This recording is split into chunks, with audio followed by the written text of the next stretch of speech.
Okay, I'm doing a video about Petrodollar, an explanation of it. Just a little bit tidbit and everything. It's going to be in parts, but this videos might be long. So let's go back to 9/11. September 1st, 2001. We knew no planes hit the towers. We knew it was holograms, just like the current holograms we've seen of Tom Hanks, Bill Gates, Nancy Pelosi, and so on. Petrodollar. Gold backs the dollar. But there was gold under the tower too. Bush 41, back in the 90s, stole Japanese lily gold. He stole a lot of gold. The lily was kept under tower too.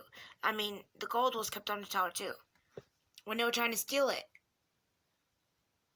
when the buildings went down, because the buildings was this is an inside job by the U.S. government.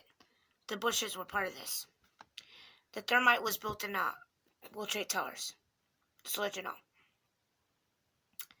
Okay, go back to 9/11. So they blame Saudi Arabia. Why would they blame Saudi Arabia when Saudi Arabia had nothing to do with it? Now, Israel. What about Israel? Q job 916.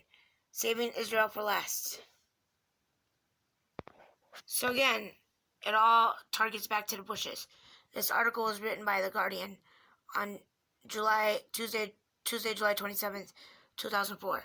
This was before Obama became president and took over the media, which the media became the arm of the Democrat Party, as Q told you and Trump tells you. It's all fake news. This was when it was real news. The real reason is Bush went to war.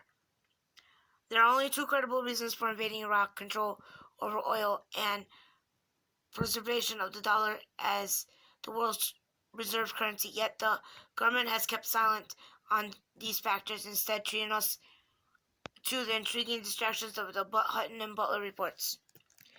Butler's overall finding of the groupthink failure was pure charity. Absurdities like the 45-minute claim were adopted by high-level officials and ministers because those concerned recognized the substantial reason for war: oil. This is why we went to Iraq. War with Iraq was for oil. That's my nephew screaming in the background playing video games. Anyways, the Bushes wanted the oil in Iraq. Why? Petrodollar. Think about it. Now let's look at the history of the petrodollar. The petrodollars and the US dollar paid to oil exporting countries exchanged for oil. The dollar is a preeminent global currency. As a result, all international transactions, including oil, are priced in dollars. Oil exporting nations must receive dollars for their exports, not their currency. So ever since President Trump became president, China, Russia, Saudi Arabia, and just so much more, taking down the Democrats. This was written, I don't know when he made this, but this is exactly what's currently going on. Follow the money, fierce truth, real profit, preparing for the collapse of the petrodollar system. This is written by Jerry Robinson. So I'm not going to read you the beginning of it. So the current pandemic we're going through right now, the COVID-19, aka the flu, worldwide lockdown, economic suicide, economy was up, then something happened, then the pandemic happened, then the economy collapsed, and all countries had to go on lockdown. Only the essential people working kept their jobs. So anyways, let's go on and continue. So what would happen if the petrodollar system ended tomorrow? Allow me to briefly explain the impact that a sudden loss of the petrodollar system would have upon the United States of America.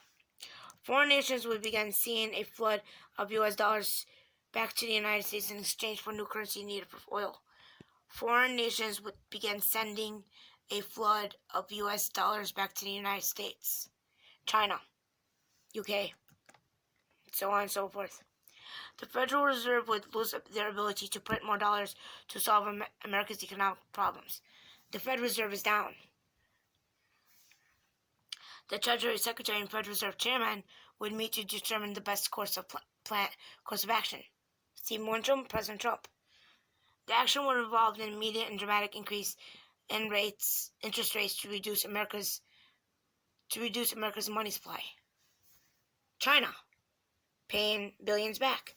Hyperinflation would ensue temporarily while the interest rates took time to take full effect to make our economy back again. All oil-related prices, including gas prices, would reach outrageous levels. Well, they actually went down. Gas prices went down to low as 99 cents per gallon. Trump just had a meeting with Russia and Saudi Arabia, didn't he? Washington would soon realize the total amount of money in the system would have to be dramatically slashed even further, leading to even higher increase in interest rates. But there's no increase in interest rates in America for us. The clueless American public would demand answers. Those on the left would blame the right would blame the left, and both political parties would seek to blame the Federal Reserve. People with adjustable rate debts would be crushed, and massive layoffs would occur as businesses suffered from the high interest rates. But people are going to get their jobs back. It wasn't permanently fired. It was just temporarily laid off, right? Because the economic situation we're going through and the lockdown. Asset prices across the board would plummet in value. Amid the financial carnage, an economic recovery eventually would begin to take place. It's happening right now. But this new American economy would be tremendously smaller due to drastically reduced money supply. But wait, why would it be smaller? Actually, it's bigger. So there's points in this that he says, which is currently what's going on, and this person wrote this back in, I don't know, whatever. So, in 1973, in a wake of U.S. military involvement in the Vietnam War, Washington began turning its attention to another region of the globe, the Persian Gulf. The Yom Kippur War gripped the oil-rich area. After ensuing the oil shock of 1973, President Richard Nixon warned U.S. citizens the American military intervention to protect vital oil supplies in the region was a strong possibility. This speech marked the first official and formal commitment to deploy U.S. troops to the Middle East for the explicit reason of protecting America's oil interests. Bush killed JFK. Prescott Bush created Hitler, created World War II. I mean, this all goes back to the Bush dynasty.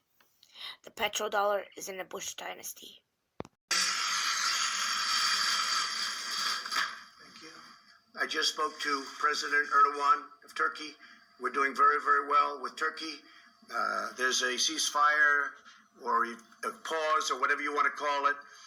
There was some sniper fire this morning. There was mortar fire this morning that was eliminated quickly. And they're back to the full pause. We have ISIS totally under guard. Turkey is also guarding separately. They're watching over everything. So you have the Kurds who we're dealing with and are very happy about the way things are going, I must say. The Kurds, and you also have the Turks watching, just secondarily watching. So we have ISIS under control. We've taken control of the oil in the Middle East, the oil that we're talking about, the oil that everybody was worried about. The U.S. has control of that. And there are no shots.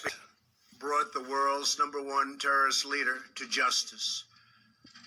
Abu Bakr al-Baghdadi is dead. He was the founder and leader of ISIS, the most ruthless and violent terror organization anywhere in the world. Many years. Capturing or killing Baghdadi has been the top national security priority of my administration. U.S. Special Operations Forces executed a dangerous and daring nighttime raid in northwestern Syria and accomplished their mission in grand style. The U.S. personnel were incredible. I got to watch much of it. No personnel were lost in the operation, while a large number of Baghdadi's fighters and companions were killed with him. He died after running into a dead-end tunnel, whimpering and crying and screaming all the way. In my direction, the United States military successfully executed a flawless precision strike that killed the #1 terrorist anywhere in the world, Qasem Soleimani.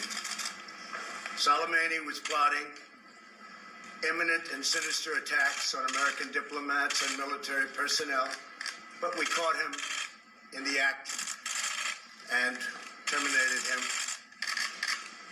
Under my leadership, America's policy is unambiguous to terrorists who harm or intend to harm any American. We will find you. We will eliminate you. We will always protect our diplomats, service members, all Americans, and our allies. For years, the Islamic Revolutionary Guard Corps and its ruthless Quds Force under Soleimani's leadership has targeted, injured, and murdered hundreds of American civilians and servicemen. The recent attacks on U.S. targets in Iraq, including rocket strikes that killed an American and injured 4 Americans. Now, why would an Islamic scholar from Chicago say Israel created and controlled ISIS? Israel. Q drop 916. Saving Israel for last. Then, during this pandemic, the press conferences every day, Trump talks about OPEC, Fed Reserve, Saudi Arabia, China, Russia. Then Trump had a meeting with Saudi Arabia and Russia. An article was written 13 days ago. What a coincidence. Nothing's ever coincidence. Trump urges Saudi Arabia and Russia to end oil war. President Trump has inserted himself into a fight between two strong men who's based on friendly terms with. who he's based on friendly terms with. Last week he talked separately to the Crown Prince of Saudi Arabia, Mohammed bin Salman, and Russian President Vladimir Putin. He urged them to end an oil war that's driving prices down to the lowest point in 20 years. It's devastated the oil industry and including the United States. Here's the President Trump talking last week. I will insert the article into the description. I'm not going to read it. But I'm just saying, we're going back to the gold-backed dollar because world banks are down. Stocks are down. This morning, the stocks are down. This morning, stocks crashed. Fox News, Business Insider, CNN. Stocks tank as oil falls. And then Trump talks about oil storage in his press conferences. I suggest you watch Trump's press conferences every day, and go back and study the other ones. And pay attention to his talking points. Dow tumbles 592 points as oil crashes below zero for the first time. Stocks tank as oil falls below zero for the first time ever. So Trump's sending out stimulus checks, $1,200 to every American. So why are we getting $1,200? The past presidencies, Obama and Bush, we didn't get that much for stimulus checks. Yeah, we got a couple hundred, but it wasn't like what Trump's sending us. So why is Trump sending us triple the amount of the past presidents sent us? Think about it. Remember that one rally where Trump said, we beat the Bush dynasty, we beat the Clinton dynasty, we beat the Obama dynasty when we won presidency. We Americans won presidency. Trump is our voice. He's not an elite. No one owns Trump. You guys can sit there and argue all you want that same people own Trump. No one owns Trump. Trump is his own person. Trump works for us, but he works for us for free. And so many try to take advantage of Trump. So many try to manipulate Trump. Now, if you go back to the old Q board, old Q called out Alex Jones as Mossad, which is true. Alex Jones is Mossad. Alex Jones is connected to Stratford. Alex Jones' real name is Bill Hicks. Bush 41 inserted Alex Jones, CIA. You don't believe me? Start your own research. Research for yourselves.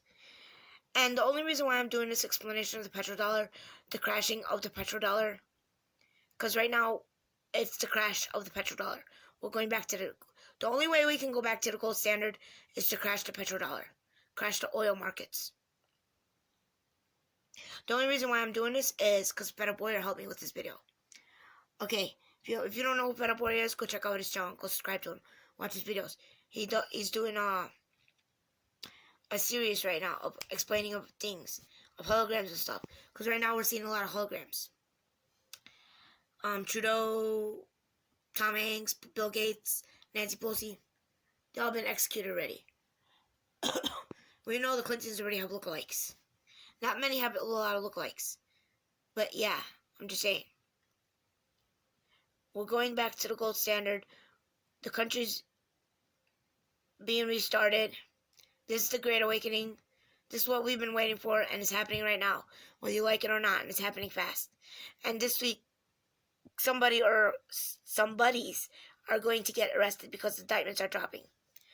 Okay, peace out, everybody. And share this video. Thank you.